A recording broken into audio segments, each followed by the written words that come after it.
momento. Porque também o arrebatamento da igreja vai começar a qualquer momento. Uma das coisas que nos mostram que o arrebatamento está prestes a acontecer, fora todos aqueles sinais que o Senhor Jesus falou, né? Que você já ouviu. Jesus falou que nos últimos tempos haveriam guerras, rumores de guerras, fomes, terremotos, pestes, nação contra nação, reino contra reino, violência, falta de amor, iniquidade se multiplicando. Ele falou de vários sinais, surgimento de falsos profetas. Ele descreveu o nosso tempo, terremotos em vários lugares, catástrofes. Ele descreveu tudo isso e tudo está acontecendo. Mas existe um sinal muito forte, que mostra que o tempo é este. Que o tempo que nós estamos vivendo é o tempo que vai concretizar esta profecia. Então veja comigo, no Evangelho de Mateus, capítulo 24, versículo 32. No capítulo 24 você tem muitas profecias do Senhor Jesus a respeito dos últimos tempos, profecias detalhadas. Mas aqui o Senhor Jesus, ele falou o seguinte: aprendei, pois, esta parábola da figueira. Quando já os seus ramos se tornam tenros e brotam folhas, sabeis que está próximo o verão. Jesus usou a figueira como um símbolo da sua chegada. Na Bíblia toda, a nação de Israel é retratada como esta figueira. Uma figueira que estava seca, uma figueira que estava morrendo, mas o lavrador pediu: deixa eu cuidar mais um pouquinho dela, para ver se apresenta frutos. E se não apresentar, depois a gente arranca. Então, Israel representa esta figueira. Quando o Senhor Jesus falou aqui da figueira, esta profecia, Ele está dizendo que quando a nação de Israel começasse a brotar folhas, nós deveríamos saber que está próximo o verão, isto é, que está próximo aquele dia quente, aquele dia de ira, de furor. E ele, falando desta maneira, ele disse assim, no versículo 34: em verdade vos digo que não passará esta geração sem que todas essas coisas aconteçam. Jesus está falando do fim dos tempos, não é?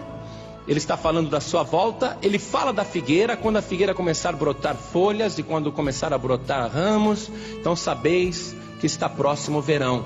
Então, quando que a figueira que estava seca, aparentemente morta mesmo, porque Israel é um país milenar, porém num período da sua história, depois que eles rejeitaram Jesus, depois que Jerusalém foi destruída no ano 70 da nossa era, este povo foi disperso no mundo inteiro. As 12 tribos de Israel deixaram de ser 12 tribos para ser apenas a tribo dos judeus. E os judeus foram espalhados por todo o mundo. E nos anos que vieram, os judeus perderam a identidade como nação. A figueira foi desfolhada. Até o idioma hebraico foi perdido no tempo.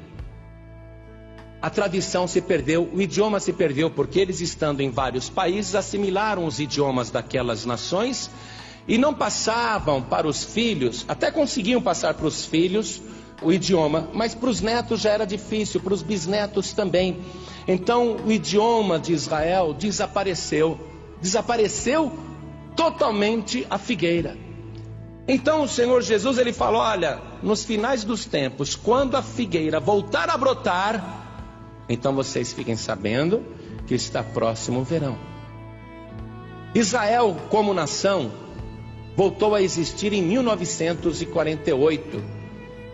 E a primeira família de judeus que foi lá para as ruínas da Terra Santa, para aquele deserto, lá era um deserto muito grande, eles resolveram ressuscitar o idioma hebraico. E em casa só falavam hebraico com os filhos, para que os filhos voltassem a aprender o idioma dos antepassados. E os que iam para Israel, iam com esta finalidade de restaurar a figueira, de fazer brotar a figueira. Isso aconteceu em 1948, quando as Nações Unidas, para resolver o problema daquela guerra no Oriente Médio, decretou, com um voto inclusive de um brasileiro, Oswaldo Aranha, que Israel voltava a ser nação. Então a figueira voltou a brotar em 1948. E o Senhor Jesus disse assim: olha, em verdade vos digo que não passará esta geração sem que todas essas coisas aconteçam. Que geração?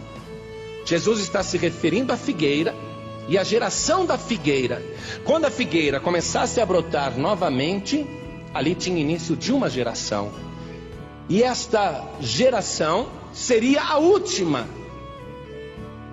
E o Senhor Jesus disse: não passará a geração da figueira até que todas estas coisas aconteçam.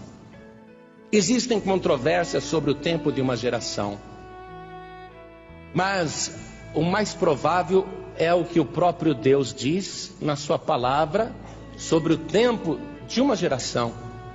Então vamos ver ali o Salmo 90, versículo 10. Qual seria o tempo de uma geração?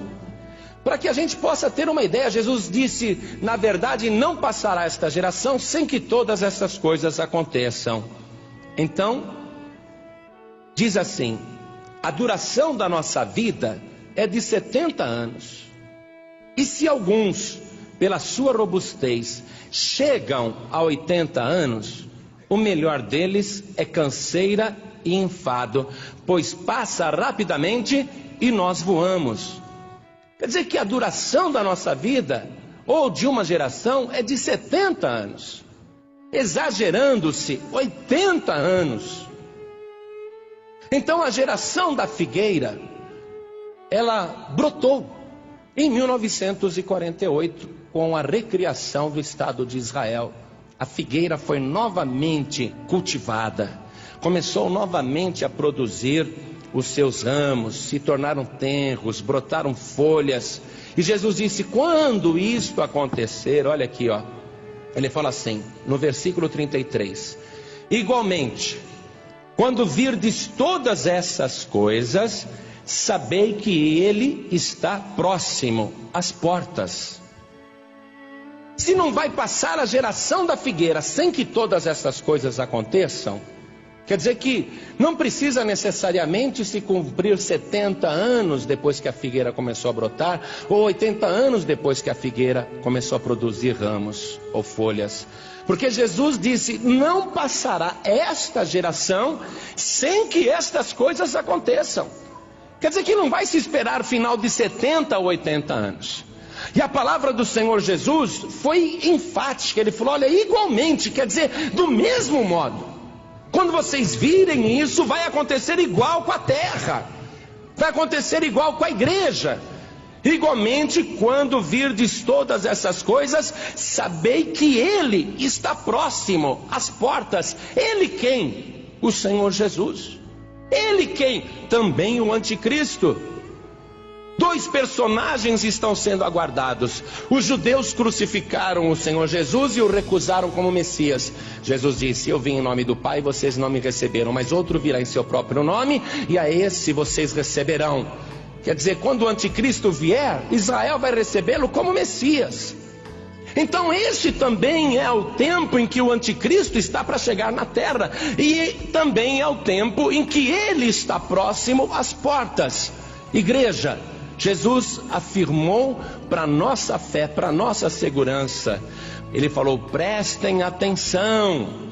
Quando vocês virem essas coisas acontecerem, é porque ele está próximo às portas. Meu querido, minha querida, saiba disso.